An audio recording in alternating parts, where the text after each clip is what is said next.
Сургууль тоглоом 3. Тоглоомын нэр өнгийн дүрс. Зорилго олон дүрснээс дугуй дүрсийг ялгаж таних, дүрсийг тохирох хэлбэрээр нь ижилсүүлэх. Хэрэглэх тун том жижиг, урвалжин, дөрвөлжин, дугуй дүрсийг ашиглана. Дараах дүрсийг хамтдаа нэрлэж тоглоцгооё. Энэ ямар дүрс вэ? Дөрвөлжин. Энэ ямар дүрс вэ? Урвалжин. Энэ ямар дүрс вэ? Дугуй. Одоо хамтдаа өнгийг нэрлэж тоглоцгооё. Улаан, ногоон, шар. Улаан өнгөтэй ямар дүрс байна вэ? Урвалжин. Ногоон өнгөтэй ямар дүрс байна вэ? Дөрвөлжин. Дугуй дүрс ямар өнгөтэй байсан бэ? Шар.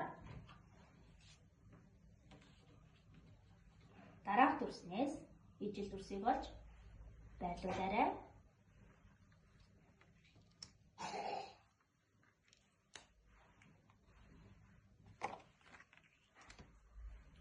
Хувилбар 2. Дараах дүрснүүдийг газарт байрлуулж хүүхэд сонгосон дүрсэн дээрээ өсөрч тоглож болно. Хүүхдээ хөгжүүлэхийн тулд хамтран ажилласан эцэг эх танд баярлалаа.